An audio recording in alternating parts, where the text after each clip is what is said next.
Today we are going to talk about Laplace equation cylindrical coordinate. This is part of course PH 3103 at IISER Calcutta.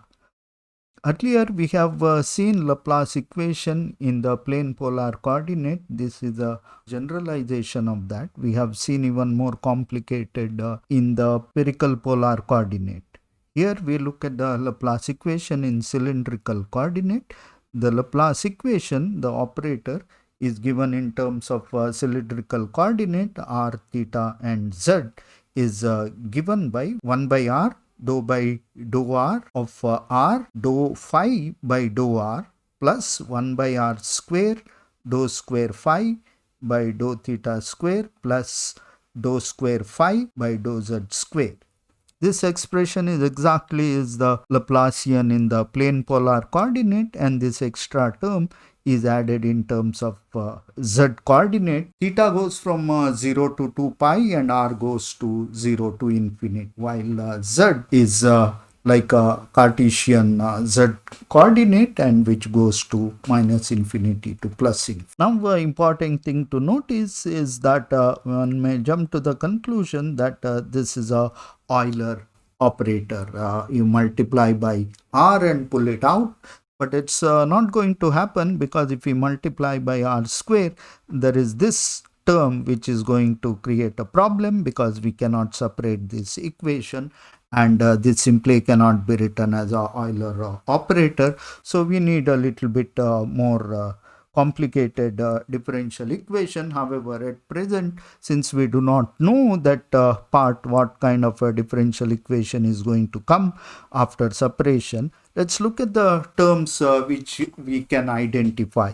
Now we identify this part of equation which we are more familiar with it. We know some of the property of that. One of the eigenfunction tends to be e power plus or minus imz with the eigenvalues minus m square.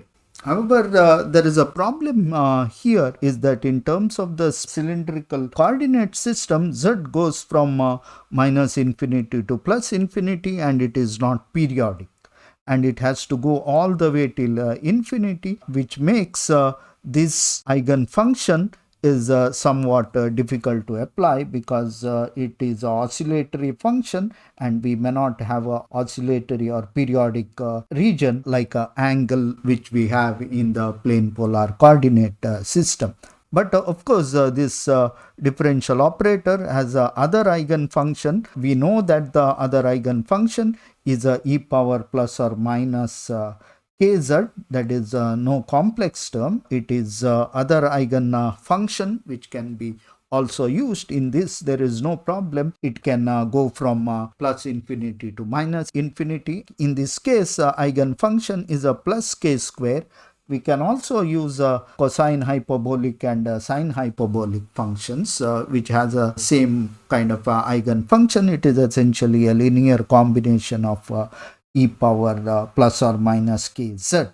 And note that earlier in this case, we have noticed that because of the periodic function, m need to be integer, because otherwise there would be a discontinuity when we transit from 0 to 2 pi or 2 pi to higher. Because of this, we need m to be integer.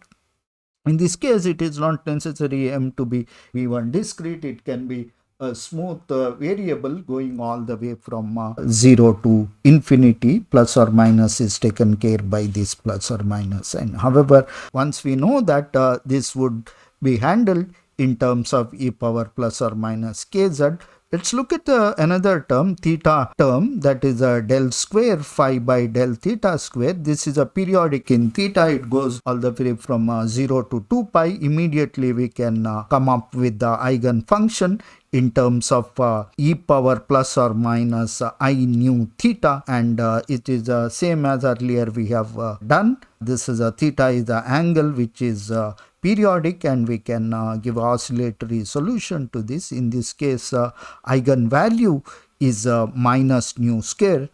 It doesn't depend on the eigen function plus or minus I nu theta. Both the case you get eigen function nu square, and we can have integer value so that function is continuous across 2 pi to 0. That is how we are getting integer here. On the other hand, we are not getting integer here because of the z component which goes all the way till infinity. In this case, we represent the solution phi of r theta z separated as a eigenfunction as some nu going from 0 to infinity. R to the, this should have been nu, r nu, e to the power I plus or minus you can have, but I am choosing plus, e to the power I nu theta into e power k z. There could be plus or minus here also, but I am choosing the plus. Now here important to note that I have summed over only nu going from 0 to infinity.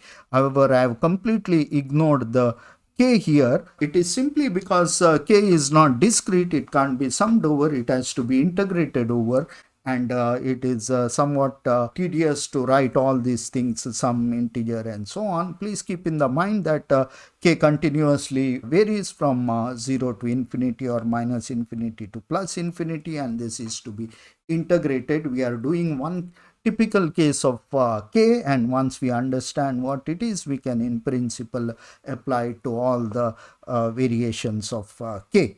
K is not discrete, so it has to be continuous as of now. Under some boundary conditions, k may become discrete. That is a separate issue that it depends on the boundaries of this. That is why we are ignoring the integral symbol. Let us go ahead and apply. This is the differential operator, the partial differential equation in 3 variable r, theta and z. We have already expressed this in terms of eigenfunction, z component in terms of e power kz, and theta component in terms of e power I nu theta, and r would remain, and we would like to know what is the differential equation which is satisfied by the r nu. Now we substitute this back. What we get here is the first term is a double derivative of r nu, because other two are simply does not get involved with this differential with respect to r. And we are also expanding this. You have two terms. First term is a double derivative with respect to r, and then you have a 1 by r times dr nu by dr, that is coming from the second of the product rule. And then we have a k square plus k square coming because of the z term, and then we have minus nu square by r square coming from the theta term. These two are the eigenfunctions corresponding to the z and theta term, and then r nu here, and then these two eigenfunctions corresponding to theta and z. Now this expression can be 0 if and only if the individual term here are 0. Now see that even if you had an integral, you would have had to say that it is true for all the individual value of the integrand, and then we would have had simply the same expression, and we have just ignored the integral, and then this equation is satisfies only if the term inside this curly bracket is 0, that is a dr square into d square r nu by dr square plus r into d by dr nu by dr plus k square r square minus nu square into r nu of r is equal to 0. Do a simple change of variable. We call x is equal to k into r, and then we have a dx is equal to k into dr. Call the r nu as a j nu, because otherwise it is each time difficult to say r nu of r, call it a j nu. Also change the independent variable to k of r. Once we do that, the equation looks somewhat simpler. We have x square d square j nu by dx square plus x into dj nu by dx plus x square minus nu square into j nu is equal to 0. So this equation is exactly called the Bessel differential equation, which comes as a radial part of the Laplace equation in the cylindrical coordinate system. Now let's look at much more closely this differential equation and try to understand some of the nitty-gritties of this differential equation. So this is called the Bessel differential equation. This differential equation is called the Bessel differential equation. Differential equation is given here. I have already read through the differential equation. You have a very easy to memorize this differential equation. You have a x square d square y by dx square plus x into dy by dx plus x square minus nu into y is equal to 0. That is a kind of a equation which is a Bessel differential equation. This equation is not in the standard form which we would like to have. So we rewrite this as a d square j nu by dx square plus 1 by x dj nu by dx plus 1 minus nu square by x square j nu of x is equal to 0. Immediately we see that the p of x is equal to 1 by x square and q of x is equal to 1 minus nu square by x square. Now clearly there is x is equal to 0 is a singular point, and we can immediately see from the definition of the regular singular point is that x is equal to 0 is a regular singular point. We also see that we do the transformation x is equal to xi, and then we all do the calculation as we have given in the earlier. We do xi is equal to 1 by x, and then write the differential equation and take a limit xi going to 0. Then we see what is the form of p and q, and then apply the same rule as we have applied here, and we see that the x is equal to infinity or xi going to 0, it is actually an irregular singular point. We have x is equal to 0 is a regular singular point, and that means there is at least one well-behaved solution at x is equal to 0, and that solution is called the Bessel function j nu. Sometimes it is called the Bessel function of the first kind because it is simply well-behaved solution. The second order differential equation should have two independent solution. The second solution at x is equal to 0 is not well behaved, or it rather blew up at x is equal to 0, and that solution is called the Newman solution, or n nu of x. The n nu of x blows up at x is equal to 0, but otherwise it is smooth. So Newman equation is sometimes also called the Bessel function of second kind, because it is essentially second solution to the Bessel differential equation. It is always possible to do this power series solution. One can write down the initial equation. In this case, it is a regular singular point, unlike Legendre function, which is regular at x is equal to 0, and we didn't need an initial equation. In this case, it is not a regular point, it is a regular singularity, so need the initial equation and get the initial exponent x to the power s, and we can get the power series, we can get the recurrence relation, and all that thing we can do. You know, it is in principle we have done for one or two example earlier. We have done one example in the beginning as an example to the power series, and we have done it for the Legendre polynomial. Again and again, it's a time consuming cumbersome exercise. You can do it and satisfy yourself to get the solution. However, one may simply proceed assuming that there exists a power series solution. In the modern days, we simply use a computer and plot them, either using the numerical libraries in the Python, or you can use a MATLAB, or you can use a Mathematica and Maple analytical softwares. All of them give the Bessel function of first and second kind. One can plot them. Let's quickly have a look at the plots of the Bessel function. First, J0. See, the Bessel function start when x is equal to 0. It starts with the 1, and then it oscillates and goes on all the way. This power series solution is essentially valid all the way till infinity, as we know that when we have a regular singular point, the power series converges all the way till next singular point. So this solution is valid all the way till infinity, but not at infinity, because at infinity it is a irregular singular point. Now we look at the J0 plot, which starts from 1 and then it comes to 0 and then it goes on, it oscillates and keeps on oscillating, you have seen. And the second J1, which is 0 at x is equal to 0 and then climbs up and then oscillates again, and J2 is also 0 at x is equal to 0 and then it keeps on oscillating. These are oscillatory functions that we have seen. You must be already getting the idea that this function can be used as a basis to expand any L2 function. We will come back to that later, but important point here to notice is only J0 is 1 at x is equal to 0. Rest of the Jn's are 0 at x is equal to 0. Now let's look at the Newman function or Bessel function of second kind.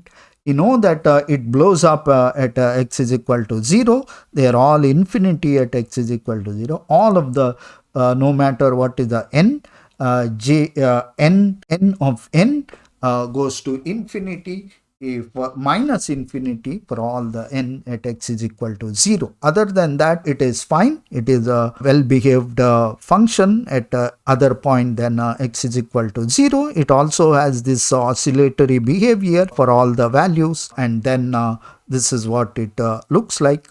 We will use them in some problems later, and how to do various physics problem. Let's go ahead with some of the important properties of the Bessel. Of course, this is a equation. This is a differential equation. It is in some other form than this is in the standard form, which we have used to find out the nature of the singularities of the differential equation. Now we have a regular singular point at x is equal to 0 and essential singularity at x is equal to infinite. Now when you work throughout, you can find out that you can express in terms of power series. This is a power series given for j of n, and you can also have a power series from j of minus n. You can also see here odd and even series get separated out. This happens because all the j for n is odd. It is an odd function, and n is equal to even, it is an even function. It is the same is true for the minus values too. These odd and even series are also separate. You can also see there is another identity, the j of minus n of x is equal to minus 1 to the power n j n of x. So how these two are related? These are minus n and plus 1 are actually not linearly independent. They are all the same. So it is sufficient to do it for n going from 0 to infinity. One don't have to consider minus n. We have seen from the plot also, it is straightforward from this expression that the j0 of 0 is 1. Jn of 0 is equal to 0 for all n naught is equal to 0. So this we have seen in the plot, and this is listed as a property. I am not going to prove. In the olden days, there used to be a belief that a good driver should also be a good mechanic. So I always say it is all right, the concept is good if you are having a car which you can drive at the speed of 30 or 40 kilometers per hour. If you want to have a modern cars which can drive up to 100, 200 kilometers per hour, leave the mechanic to the mechanics and driving to the driver. This is also an example used in the programming language. Here what we are going to do is we are not really going through the details of how to solve, how to obtain power series and so on.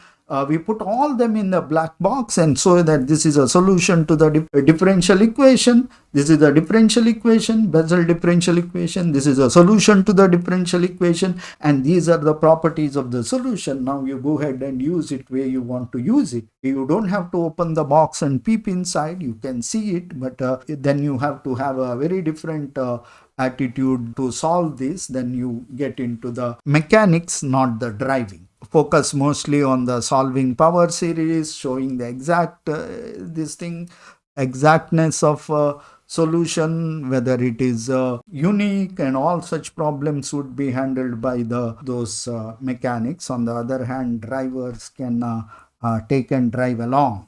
This example even get more interesting if you want to fly a plane. It is impossible to understand each and every bolts of a plane for a pilot. So let's take that example and let's go ahead. Several properties. One of the interesting properties which we call a recurrence relation. It's not for the power series. Bessel function itself can be expressed in terms of other Bessel function. That is what we call a recurrence relation. This is all can be proved from the Bessel differential equation, or rather Bessel differential equation also can be proved if you have these properties of the differential equation. One of the property, this should be x d by dx of x nu to the power j nu of x is equal to x to the power nu j nu minus 1. So this essentially relates j nu to the j nu minus 1. Of course, j nu and j nu minus 1, you would expect this to be linearly independent. That does not change by having this relation because these does not involve constant. Unlike what we have shown for jn and j minus n, those relations only involves the constant. Here we have x is also involved. So this does not contradict that these two functions j nu and j nu minus 1 are linearly independent. Of course, you can have this for again this cut and copy problem.